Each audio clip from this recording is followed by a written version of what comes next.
Episode 2, The Mark of the King. Ugonna stepped into the heart of Umudike just as dusk painted the skies in shades of orange and purple.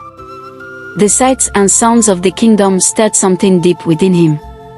Though he had no conscious memory of the place, it felt oddly familiar. The vibrant chatter of the market, the scent of roasted yam and smoked fish wafting through the air, and the looming palace on the horizon all awakened a sense of longing he couldn't place. He walked cautiously through the crowded streets, his ragged clothes and weary appearance drawing disapproving stares. Whispers followed him wherever he went. "Who is this boy?" one trader murmured.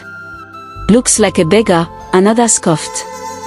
But something about him, his face, a woman trailed off, her gaze lingering on him. Ugonna avoided their eyes, clutching the staff tightly beneath his cloak. He didn't know why, but something about the kingdom felt off. The air was heavy with fear, the kind that lingered like an unwelcome shadow. He noticed soldiers patrolling every corner, their sharp eyes scanning the crowd for something or someone. As he moved closer to the palace gates, he felt an inexplicable pull. He couldn't explain why his feet carried him there, but the grand structure seemed to call to him. Its towering walls, adorned with ancient carvings, felt like a part of him.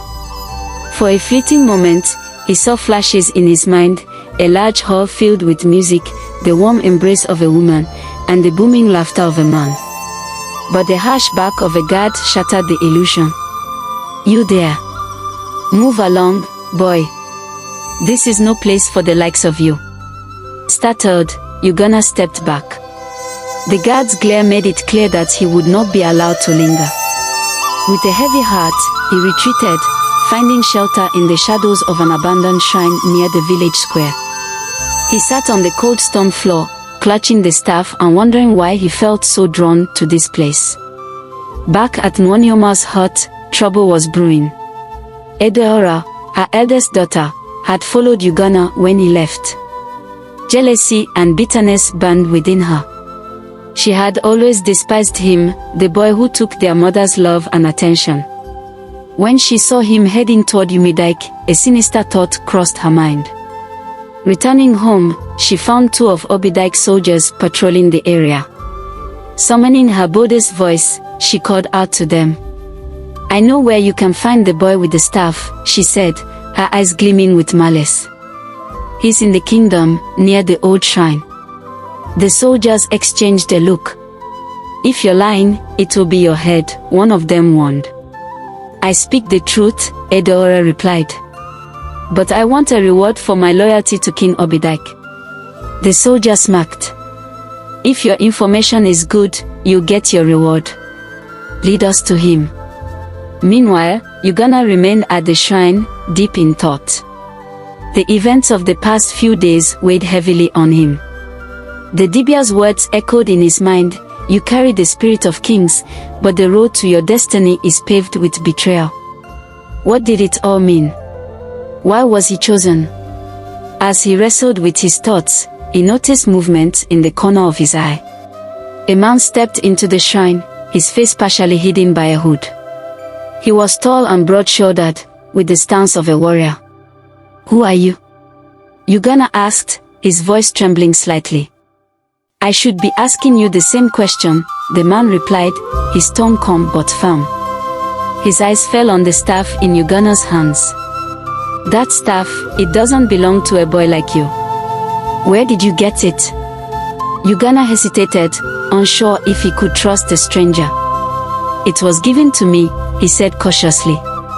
The man took a step closer. "Do you know what that staff means?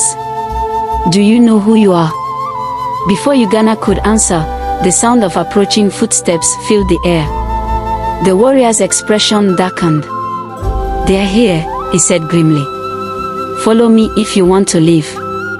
The man led Ugonna through a network of narrow alleys and hidden paths, keeping to the shadows. They arrived at a small compound tucked away at the edge of the kingdom. Inside, a group of villagers sat in a circle, their faces marked with determination and fear. "Who is this?" an elderly woman asked as the warrior guided Ugonna into the room. "The boy with the staff," the warrior replied. The soldiers are hunting him. We must protect him. The villagers murmured among themselves. If the soldiers find him here, they'll burn this place to the ground, someone said. The elder woman approached Ugonna, her piercing gaze making him uneasy. Without a word, she pulled aside his shirt, revealing the crescent-shaped scar on his chest. Gasps filled the room. It's true, the woman whispered. He bears the mark of the king. At the palace, Umudike sat on his gilded throne, his face twisted in anger. A soldier knelt before him, delivering the news.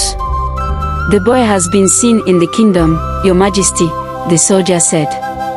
We are closing in on him. Umudike slammed his fist on the armrest. I should have killed him when I had the chance, he growled. Find him. Bring me his head. As night fell, the villagers debated their next move. We cannot keep him here, the elder woman said.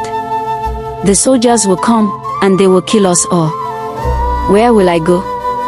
Ugonna asked, his voice shaking. There is a shrine in the Ugonna hills, the warrior said. It is said to hold the power of the ancestors. If the gods truly favor you, they will guide you there. Suddenly, the sound of approaching horses shattered the night. The soldiers had found them. Run, the warrior shouted, shoving a small bag of provisions into Ugonna's hands. We'll hold them off. Go to the hills. Tears filled Ugonna's eyes as he fled into the night. Behind him, he heard the clash of swords and the shouts of the villagers. His heart ached with guilt, but he knew he couldn't stop now. As he ran toward the distant Ugonna hills, the weight of his destiny pressed down on him. He didn't know what awaited him, but one thing was clear: his journey was far from over.